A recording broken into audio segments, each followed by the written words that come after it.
Hello, welcome back to my channel and to Seraphim Holistics and our meditation practice. We are in a practice of 365 days of meditating, and we are using A Course in Miracles.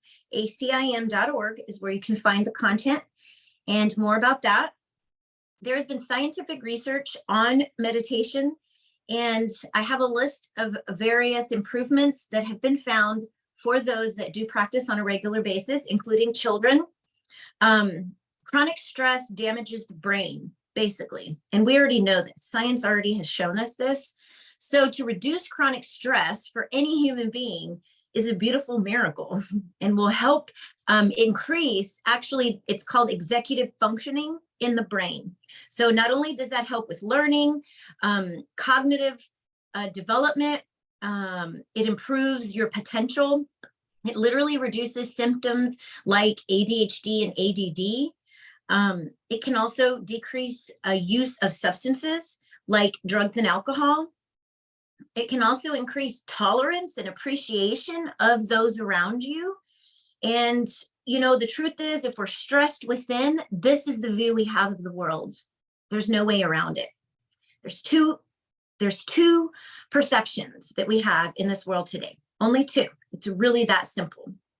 We either see the world as a miracle and beautiful and living and full of life and giving more every day, or we see the world as dangerous and as scary and as fearful and as attacking us. So we're here to choose which view do we want to continue of those two.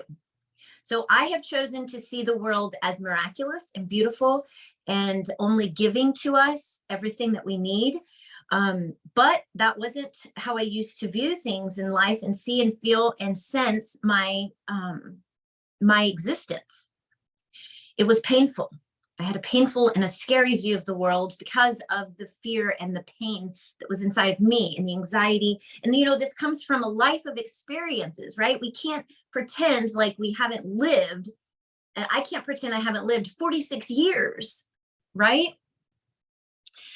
But what I can do is today I can pivot into what feels good and what is healthy and what grows me and what brings me to a higher state of mind and consciousness. So that's what I've chosen. And I've been meditating for over 5 years. And the reason I opened my meditation center was because of the breakthroughs that I have seen in our community and in myself. So let's sit and practice today. We're in lesson 26. It's simple, it's effortless. If you can sit for just a few minutes and listen today. Lesson 26. My attack thoughts are attacking my invulnerability. It is surely obvious that if you can be attacked, you are not invulnerable. You see attack as a real threat. That is because you believe that you can really attack. And what would have effects through you must also have effects on you. It is this law that will ultimately save you. But you are misusing it now. You must therefore learn how it can be used for your own best interests rather than against them. Because your attack thoughts will be projected. You will fear attack. And if you fear attack, you must believe that you are not invulnerable. Attack thoughts therefore make you vulnerable in your own mind, which is where the attack thoughts are. Attack thoughts and invulnerability cannot be accepted together. They contradict each other. The idea for today introduces the thought that you always attack yourself first. If attack thoughts must entail the belief that you are vulnerable, their effect is to weaken you in your own eyes. Thus, they have attacked your perception of yourself. And because you believe in them, you can no longer believe in yourself. A false image of yourself has come to take the place of what you are. Practice with today's idea will help you to understand that vulnerability or invulnerability is the result of your own thoughts. Nothing except your thoughts can attack you. Nothing except your thoughts can make you think you are vulnerable. And nothing except your thoughts can prove to you this is not so.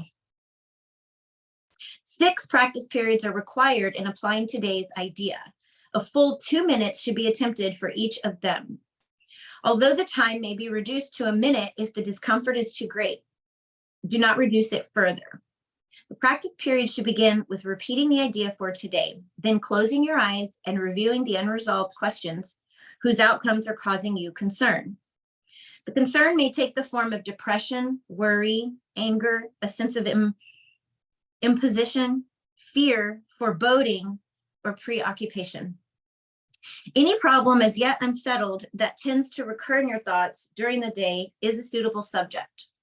You will not be able to use very many for any one practice period because a longer time than usual should be spent with each one. Today's idea should be applied as follows. First, name the situation. I am concerned about this. Then go over every possible outcome that has occurred to you in that connection and which has caused you concern, referring to each one quite specifically, saying, I am afraid this will happen. If you are doing exercises properly, you should have some 5 or 6 distressing possibilities available for each situation you use, and quite possibly more. It is much more helpful to cover a few situations thoroughly than to touch on a larger one, on a larger number.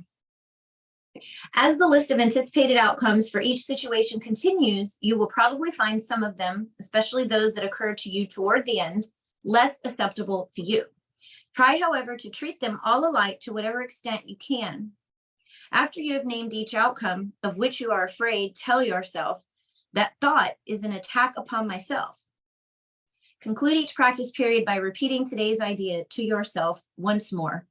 I am concerned about this. I am afraid this will happen. Amen. Thank you again for tuning in to a daily practice. And if you're looking for an in-person master to help you meditate in person, you can go to tm.org. This is where I learned and attended. And this is also where I learned all the science that is backed, that helps the way that meditation helps others, including children. That's where I learned that. And so I do offer free meditation for children at my center. You can go to sundaymeditate.com to check out my schedule, and I'll see you on the next video. Bye. I love you.